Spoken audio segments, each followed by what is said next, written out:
Good morning, December 4th, 2025.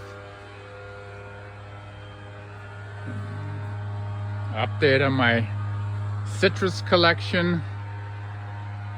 One thing I've discovered, not today, is that citrus actually bloom and their fruit gets ripe at different times of the year. So if you are lucky, you'll always have some citrus most of the year. Now, the other problem in this area, Henderson, Las Vegas, is that we get heavy winds.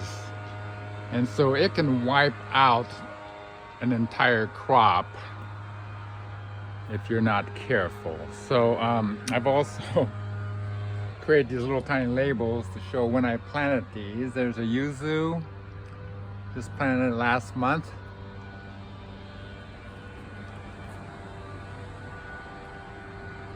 And here's its twin. Actually, this one's a lot better yuzu, but I got two for the price of one. I think the second one was obviously not as good.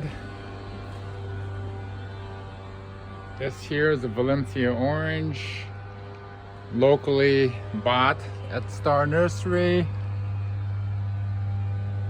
March of this year. Semi-dwarf, and it's doubled its size. What I like about the locally grown one, of course, is the trunk is a lot larger, thicker, I mean. Calamandan,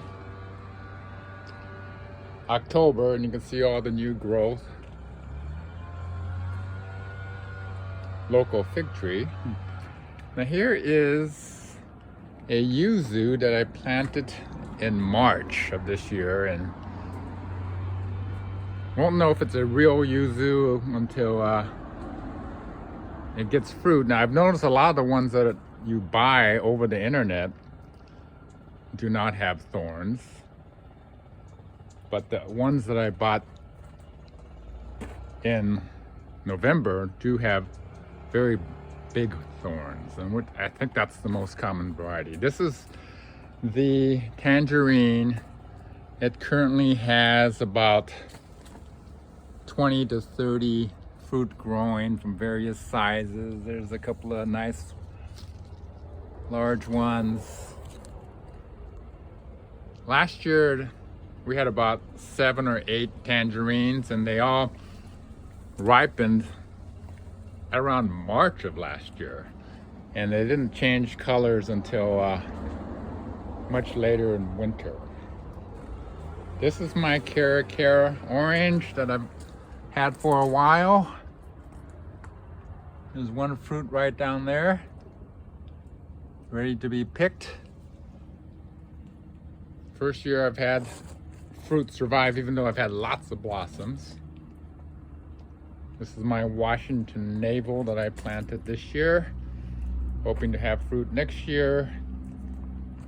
And you could always tell these locally grown ones because I like this type of grafting where it creates multiple, it's like a bush. And the bush way seems to do better in pots. Lastly, this is the Mexican lime.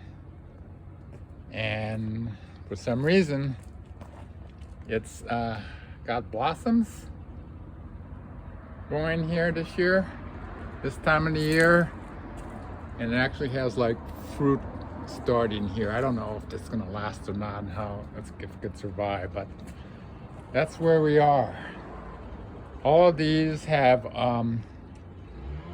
the modern oil pot watering system, which uses clay pots, and because they're porous, it waters consistently and slowly. And the advantages are such that during the summer, the clay pots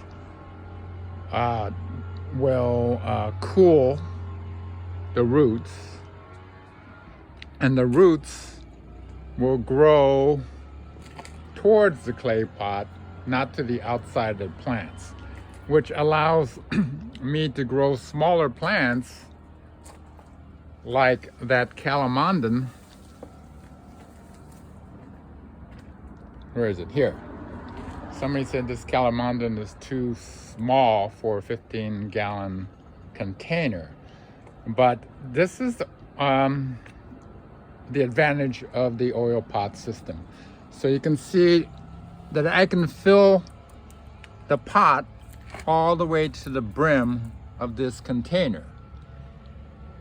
Also, since I water from the inside, the fertilizer doesn't leach out at the bottom. No, unless the oil pot breaks or something, you have no leaching of good nutrients. And so that you don't have to change the pot that often. That's about it. At the bottom here, I have this little thing growing. I think if it's a trifoliate, I'm gonna actually let it grow and take a cutting and try to work on grafting. Anyway, here we are with the latest update. Have a great day.